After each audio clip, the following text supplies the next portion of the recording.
Actually, still in the first ward, there are a lot of areas that need serious addressing. And right now, even though we can't solve the world overnight, a lot of people told me, they said, if I can give you two of the best pieces of advice, they said one of them is every decision you make sure you can sleep at night. Okay, I'm doing that. But the next one is don't stress yourself out by trying to change the whole world overnight. We had to pace everything. We had to pace it.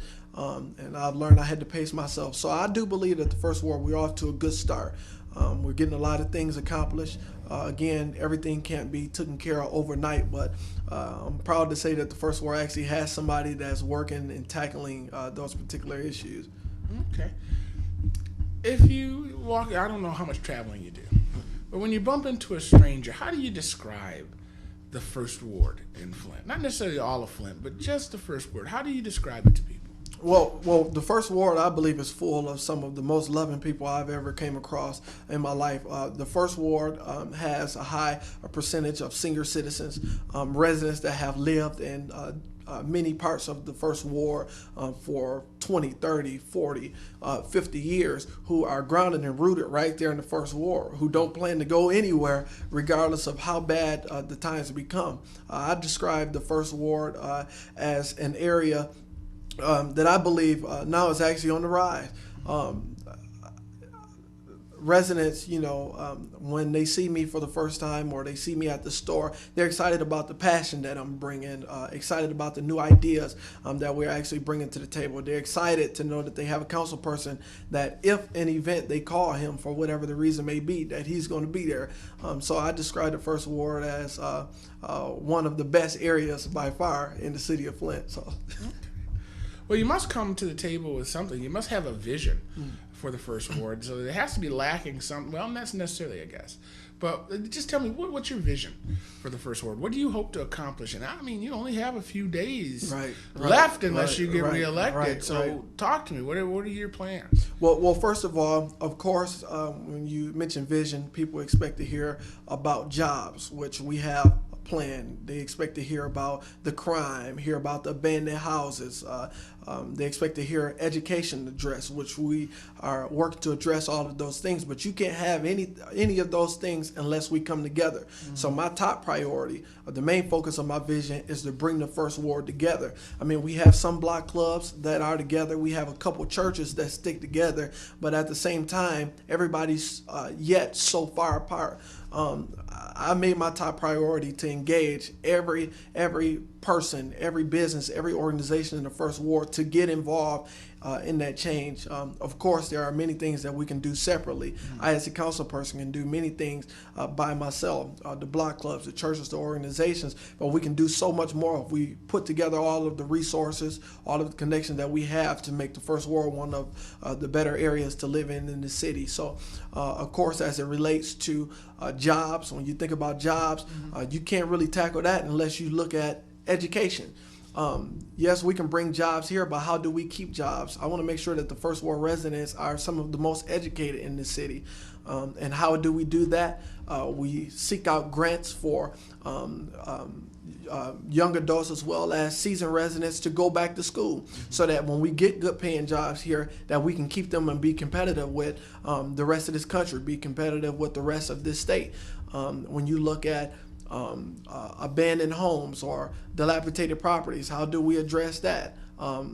Within the next 2 weeks, I'm going to be putting together a copper theft crime task force. Mm-hmm. And it's going to be comprised of one person from each precinct, as well as the police department and other people, the sheriff's office, so that we can try to come up with some type of solutions to all of the copper thefts that are happening in our cities. Just about every abandoned home in the first ward has suffered some type of vandalism as a result to us not really paying attention to that stuff. So there's a lot of things I can talk about. Crime. How do we address crime? We put together a crime prevention task force. And it's not like any other crime prevention task force. This task force, of course, is comprised of seasoned residents in the First Ward, but it's also comprised of young people, because it's not the older ones that's really committing the crimes. It's my fellow young people. We need the young people to tell us what is it going to take for them to stop committing some of the crimes that they're doing. What is it going to take for them to put the guns away? What is it going to take for them to stop all of the stuff that they're doing? That goes back to having something positive and constructive for them to do. And I'm very, very excited to say that for once, I believe the young people, not just in the First Ward, but across the entire city of Flint, they actually have a young person, a fellow young person, to look up to as an example, who's setting a positive example. So very, very excited about that. All young people aren't doing wrong. I understand. There hasn't been much business activity in the First Ward over the past years. I mean, you did get some of the roads paved. I understand there's an issue now with Claire Hilborn, the park over on Pearson and ML King. A developer wants to come in and build a shopping center. What's going on with that? And do you have the pulse of the First Ward and what they think about that project? My understanding, it's a $4 million project, supposed to bring in 150 some odd jobs. What's your take on it? Well, my take, and I say this because I've gotten so much criticism as a result of this project, and a lot of people have seen and heard about it. My position is, if I was not the council person, and it's hard to think that way right now, if I was not the council person, I realize a lot of things I would do differently. There are a lot of decisions I probably would make differently. But when I'm representing the entire First Ward, I not only represent the people as it relates to this project, I not only represent the people that would like to see this project come to fruition, but I also represent the residents of the First Ward that don't want to lose that park, that do not want this particular project for whatever their issues or whatever their concerns are with this project. My stance is on it.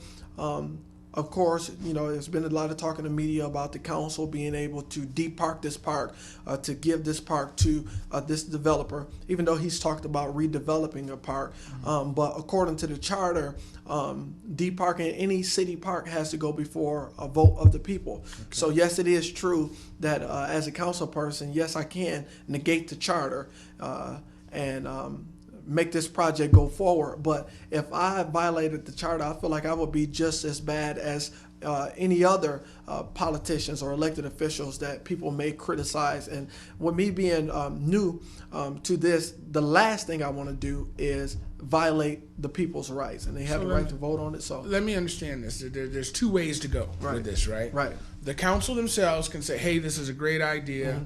It's going to help the city. It's going to boost income, jobs, the whole 9 yards. Let's make it happen. Right. Or you can say, the council can say, well, we want the citizens to vote on it. Right. And you're feeling the benefit of that is community input is better than nine heads thinking about it is better than two. Now, my understanding, he plans on rebuilding the park. He's actually just really moving the park from where it is to where it's not, I guess. Right. Listen, we're going to be right back. Listen, you guys are watching Meet the Candidates. I'm sitting in for Kesha Hoey, who's out having a good time, I hope. And we're going to be right back after these messages. Don't go away.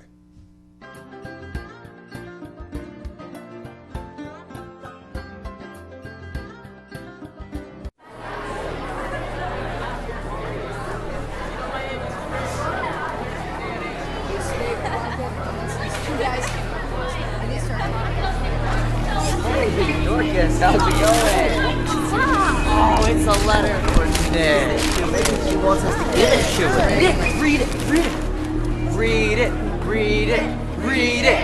Read it. Read it. Read it. Read it. Read it. Read it.